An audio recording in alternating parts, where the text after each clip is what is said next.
ilaw natin, ayun, gumagana mga bossing. So ibig sabihin niyan, goods yung pagka-wiring natin, ano. Meron tayo ditong ilalagay na diode na para naman sa passing light. Dalawa po itong mga bossing. Ayun, oh, nagpapassing yung kulay dilaw. Pero pag tayo nagdilaw, pag nagpassing tayo ay puti yung lalabas. Ayun, oh, nagpapassing yung puti mga boss. So ganun lang kadali mga bossing mag.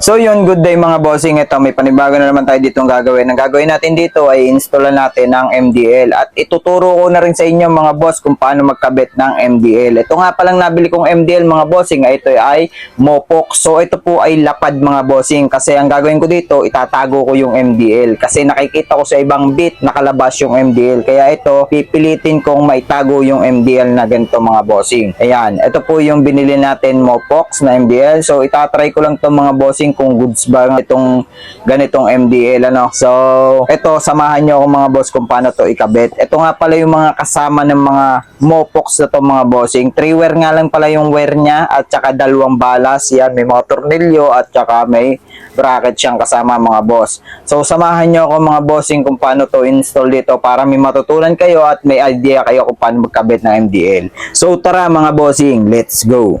So una lang natin gawin mga bossing, ito na nga, nandito na tayo sa lamesa. Dito ko lang to bubuuin at para mapakita ko na rin sa inyo mga boss. So ito, may relay tayo dito. Ito ang gagamitin nating relay ay Denso. Tapos syempre kailangan natin ng switch mga bossing. Ito nga switch na to ay domino switch, 3 wire mga boss. Yan, 3-way po siya mga bossing at kailanganin natin syempre ng fuse box para maging safe yung ating pagka-install dito sa motor at walang aberyang mangyari mga bossing. Kung meron mga aberya na nag-grounded or nag-shorted, maaaring maputol yung fuse na nilagay natin. Kaya ngayon, ito mga bossing, unahin muna natin itong relay, paliwanag ko sa inyo. Ayan, 4 pin lang siya mga boss. So itong kauna-unahan ay 30, tapos yung gitna 87, tapos yung dalawang gilid naman 86, 85. So ito ay guhit ko dito para may idea kayo kasi walang number yung nando sa ano eh.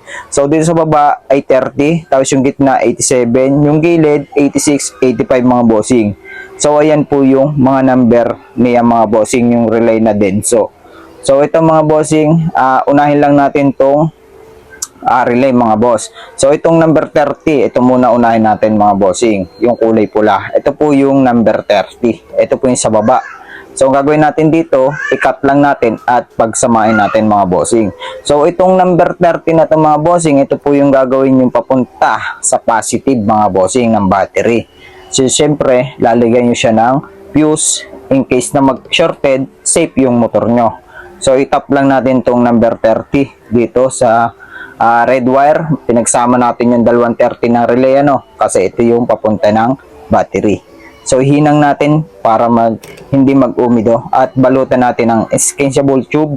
Ayan, meron tayong binili dyan para hindi na tayo mag-tape mga bossing ng pinaghinangan. Yan, naitap na natin yung number 30. So ngayon naman, sunod natin tong ito po yung 85 mga bossing. Yan, yung 85 na sa relay natin kasi yun yung gagawin nating ground. Tapos ito naman mga bossing, kung makikita nyo to, ayan po yung 87. So ayan po yung itatap natin dito sa mismong balas ng MDL mga bossing. So pagsamahin lang natin tong pula sa pula at saka dilaw sa dilaw at saka itim sa itim. So ito na po yung wire ng balas ng MDL mga bossing, black, red, yellow. So ngayon uunahin natin tong 87. So ito po yung 87 mga bossing. So ito po yan mga bossing, nasa gitna. Ayan po, makikita nyo yung 87, ayan, nasa gitna po siya. Yung number 30 nasa baba. Kaya itong 87 na ito mga bossing, ay itatap na natin to doon sa mismong balas ng MDL. So tanupan lang natin to mga bossing. So hindi ko na isasagad kasi maglalagay ako ng passing light. So ituturo ko rin sa inyo mga bossing mamaya kung paano maglagay ng passing light. Pagka gintong version to lang yung MDL na ikakabit natin, 3 wire lang siya. So unahin lang natin mga bossing tong dilaw, yan dito sa may 87. So kahit magkabaliktad dito mga bossing sa dalawang 87 na to ay okay lang kasi ito yung high and low. So itap lang natin yung dilaw. Yan, pwede ring red dito itap nyo mga bossing. Basta tigtigisa sila ng 87. Ayan, itap lang natin tong kulay red dito sa isang 87. Ayan mga bossing, kung makikita nyo, na-itap ko na yung dilaw at pula. sa tigisang 87 ng relay. Tapos sinangan na natin mga bossing. Yan, para hindi mag-umido at saka balutan na natin yan mga bossing. Ayan, naitap na natin. Ngayon mga bossing, ayan, naitap na natin yung 87 dito sa balas ng relay. Tapos ito naman number 30 mga bossing. Ayan, pinagsama nga natin. Tapos ito yung 85. Ito yung gagawin nating ground mga bossing. So may natitira pa po siya mga bossing. Ano, yung 86. Mamaya is papaliwanag ko sa inyo. Uunahin ko muna tong ground na to mga bossing. Duduksong ako muna to ng wire. Yan, dito natin isasama na natin din yung ground ng balas ng MDL natin mga boss. Yan, tinalupan natin. Yan, dinuksungan ko na siya ng wire para naman pang umabot siya sa body. Ito yung dinuksong natin mga boss sa 85 mga boss. Yan, hinangan natin at balutan natin mga boss. So yan, goods na mga bossing. Naitap na natin yung 85, 87 at 30. Ayan mga bossing, kung makikita nyo, 87, 85, tapos 30 pinagsama natin. Dudugsungan natin to ng wire para naman umabot dun sa may battery mamaya mga bossing. Ayan, dinuksungan ko siya ng wire at hininangan natin mga boss at binalutan natin. Ayan na nga pala, ito na yung wire na dinuksong natin sa number 30. Tapos para maitap natin dun sa fuse papuntang positive ng battery. Tapos ito namang 3 wire ng switch natin mga bossing ay kakailanganin nga pala natin dito ng test light para malaman natin kung ano yung main nito mga boss. Yan, gumamit lang tayong test light. Yung ground ng test light ilagay natin sa ground ng battery. Tapos yung main nito mga bossing, ito subok tayo, itong red na to ilagay natin sa positive. So sinubukan ko dito yung test light kung gumagana para goods yung ating pagtetest. So ngayon naman itest natin tong mga wire. Ayan, kung makikita nyo, tinest natin. So gumana yung high. Yan, high to. Gumagana yung high. Tapos doon naman sa isa, ito naman yung low. Subukan natin kung gumagana mga boss. Yun, gumagana siya. So ibig sabihin, ang main ng switch na to mga bossing ay yung kulay red. So ayun po yung itatap nyo sa accessory wire ng motor. Yan, yung kulay red na yan. Tapos yung green black, ayan po yung high and low. Ayan po yung itatap natin sa 86. Tapos itong red, ayan naman yung papuntang accessory wire ng motor mga boss. So ito mga bossing, dinuksungan ko lang ng 3 wire tong sa switch natin. Yung wire kasi maigsi. Ayan, makikita nyo, dinuksungan natin. Itong 86 ay itatap na natin mga bossing. Itatap natin to sa 86. Talupan lang natin to mga boss. So ito po yung kulay green at black kanina ng mga bossing. Ito po yung high and low. Yan o, kung makikita nyo, yung green at saka black. So itap natin dito mga boss sa 86 ng relay mga bossing. So ito po yung papuntang switch natin mga bossing. Ito po yung high and low. So hinangan natin mga bossing. Yan, hinangan lang natin. Tapos balutan din natin mga boss yung tinap natin na galing sa 86 mga bossing. Ayan, papuntang switch yan mga bossing. Naitap na natin yung green at black. Tapos ito naman ang switch. Ayan nga, naitap na natin mga bossing yung sa switch natin. Ito po yung 86 mga bossing. Pinagtigisan natin dito. Ito po yung magsisilbing high and low. Ayan, tapos yung isang wire naman ay naman yung papuntang accessory wire ng motor mga bossing. So ngayon mga bossing, ito bago natin to ikabit mga bossing, syempre ay susubukan muna natin, no? So bago natin din to balutan. Ngayon susubukan muna natin at ipapaliwanag ko ulit sa inyo mga bossing kung paano ko siya tinap dito, no? So unahin natin, ito yung number 30 pinagsama natin. Ito po yung papuntang battery. Yan, inulit ko po para hindi kayo malito mga boss. Yan, sundin nyo lang yung mga sinabi ko. Tapos ito naman yung 87, tinap ko dito sa may red at dilaw mga bossing. Kahit magkabaliktad dyan ay okay lang. Tapos nagtira ko dito ang kaunti. Ito po yung pagkakabit ako mamaya ng passing light mga bossing. Yan, dalawang wire na yan mga bossing. Kasi yung ating MDL na ginamit ay version 2 lang siya. Kaya ito yung itatap ko para magka-passing siya mamaya. So ipapakita ko sa inyo mga bossing pag tinap ko mamaya. Tapos ito naman yung 85. Yan, ayan po yung ginawa nating ground. Tinap din natin dun sa may ground ng balas ng MDL mga bossing. Tapos ito yung dinuksong natin na wire. Ito naman yung papuntang body ground. Tapos ito namang kulay violet na ito mga bossing. Ito naman yung 86. Ito naman yung papunta ng switch. Ito po yung high and low na gagawin natin mga bossing. Tapos yung kasama ng switch na to ay naman yung papuntang accessory wire mga bossing. 3-way po siya mga bossing.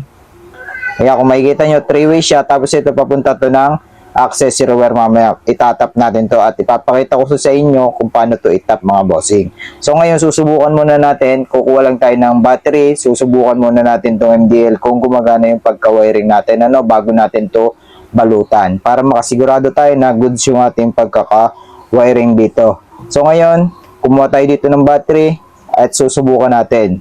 So unahin ko muna itong mga bossing, ito number 30, itatap ko dito sa may positive ng battery. Yan, itap ko lang dito sa may positive ng battery. Yan, itap lang natin dito or sabay na pala natin mga bossing yung sa accessory wire, itong wire na ito mga bossing. Pagsamahin muna natin yung number 30 at saka yung papunta accessory wire kasi itetest lang natin kung gumagana yung MDL. Mamaya magkahiwalay na yan, yung isa sa battery tapos yung isa sa accessory wire. So ito namang ground na MDL, yan tinap na natin dito sa ground, sa negative mga bossing. Tapos ngayon, susubukan na natin kung gumagana ba yung ating pagka-install. So, ilaw natin. Ayun, gumagana mga bossing. So, ibig sabihin niya, goods yung pagka-wiring natin, So, subukan natin yung high. Ayan, gumagana mga boss yung dilaw. So, ayan po yan mga bossing. Ganan po yung kalakas. So, ang lakas nga niya mga bossing. Grabe. Grabe itong mopox na to mga boss. Napakalakas niya. Ayan yung low at saka yung high. So, goods na to mga boss. Babalutan ko na tong mini driving light. Babalutan ko lang ito mga bossing, balikan ko kayo pag nabalutan ko na. So ito na nga mga boss, nabalutan ko na yan. So nabalutan ko na siya lahat, nilabas ko lang yung mga kailangan nating ikakabit mamayang wire. Sana may naintindihan kayo dito sa ating tutorial Kung hindi nyo naintindihan, paulit-ulitin nyo lang itong video na to. So ito nga, binaklas na natin yung ating motor. Yan, binaklas ko na. At hindi na pala ako dito maglalagay ng fuse box kasi meron na nga pala itong busina. Doon ko na rin siya itatap mga bossing.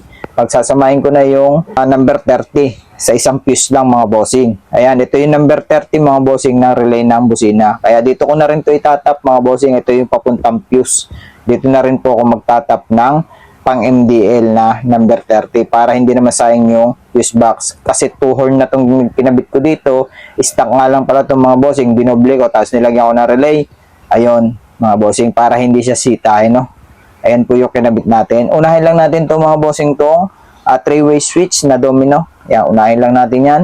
Kasi ito yung itatap natin. Ito, kung makikita nyo, pinaliwanag ko ito kanina. Yung natirang wire mga bossing, ito po yung itatap natin sa accessory wire para po magka-supply papuntang relay mga boss. So yan, gumamit ako ng test light dito. Tinest light ko yung yung pagkakabitan natin. So ito po mga bossing, ayan, itetest natin tong kulay itim. So titingnan natin kung ito nga ba yung accessory wire mga boss. So isusi natin. So yan mga bossing, ayan po, diyan po natin itatap yung galing nating switch mga bossing dito po sa kulay black. Ayan po yung accessory wire ng mga Honda, kulay black po mga bossing, kulay black. Tapos sa mga Suzuki naman ay orange mga boss. Yamaha ay kulay brown. Ayan, tandaan nyo na mga bossing kung anong kulay yung mga accessory wire ng mga motor.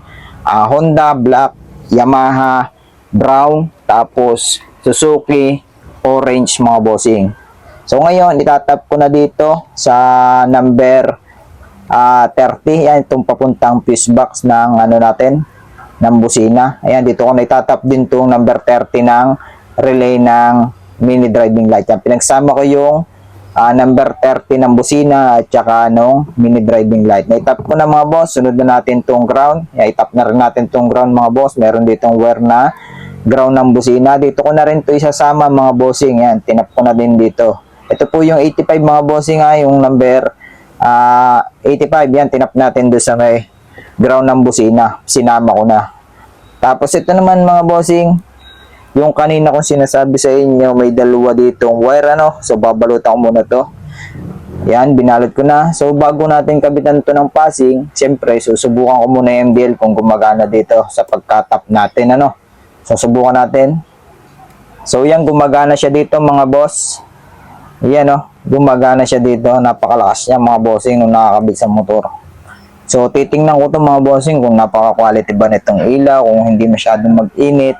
Yan, obserbahan ko muna itong mga bossing kaya ako muna nag-try So, sasabihin ko na rin sa inyo kung napakaganda ba nito.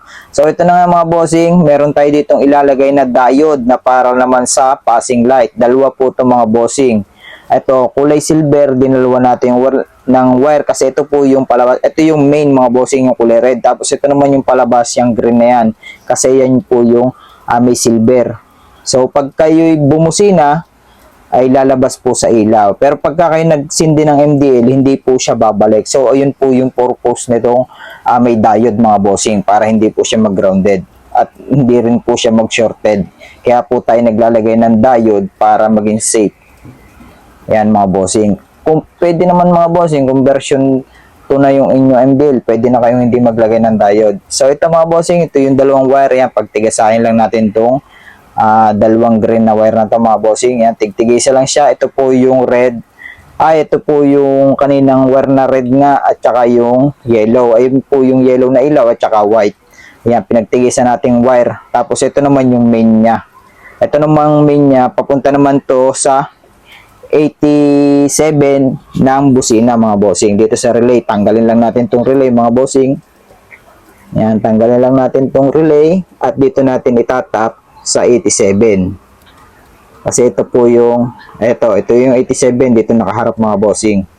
Ayan, ito yung 87. So dito po natin susuot yung wire na tinalupan natin. Yan, sinuot ko na mga bossing, inipit ko na lang siya, hindi na ako nagtalop ng wire dito mga bossing. Yan, tinap ko na siya. Tapos ayan yung papunta naman ng diode, papunta na dun sa MDL natin mga boss. So ngayon susubukan ko na ito mga bossing kung gumagana ba yung ating passing light. So subukan natin mga boss. So sindi natin yan nagana siya mga bossing. All goods yung pagkakabit natin. Yan nakaputi, i-passing natin, dilaw ang lalabas dyan. Passing natin mga boss. Ayun nagpa-passing yung kulay dilaw. Pero pag tayo nagdilaw, pag nagpassing tayo ay puti yung lalabas. Ayun nagpa-passing yung puti mga boss. So ganun lang kadali mga bossing maglagay ng passing light So ngayon babalikan ko kayo mga bossing pag nabalutan ko ng mga wire reto at kakabitan ko na rin to ng bracket. Ito na nga mga bossing, nakabit ko na yung mga wire reto at cable tie ko na dito yan. So safe na po yan, wala na po mga talop-talop diyan. Nilabas ko lang itong pinakasakit ng MDL mga boss. Ayan, naikabit na natin. Tapos dito mga bossing, nagkakabit ako ng bracket dito. Siyempre, akin naman itong motor na itong mga boss.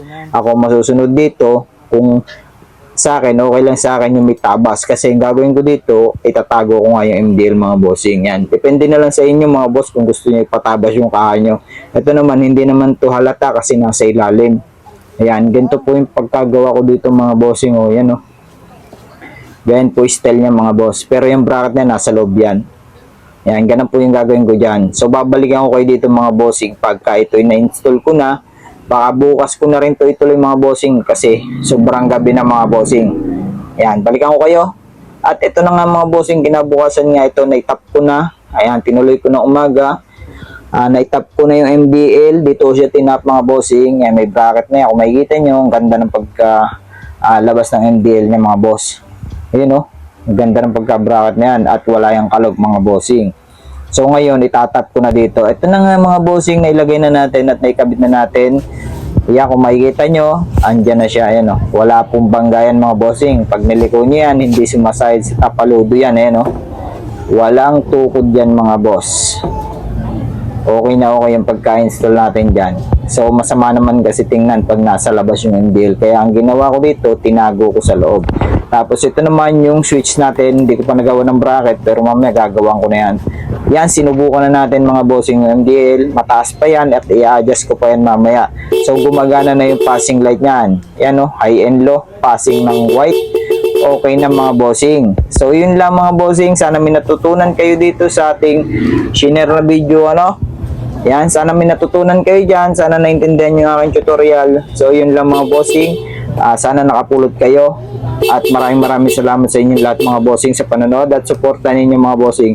Yan, antay-antay lang kayo ng mga tutorial pa natin mga bossing. Marami kayong matututunan sa akin. Ibabahagi ko yung alam ko sa inyo mga bossing. So yun lang, maraming salamat. God bless po sa inyo lahat mga bossing. Yan, mag-install na kayo ng MDL mga boss.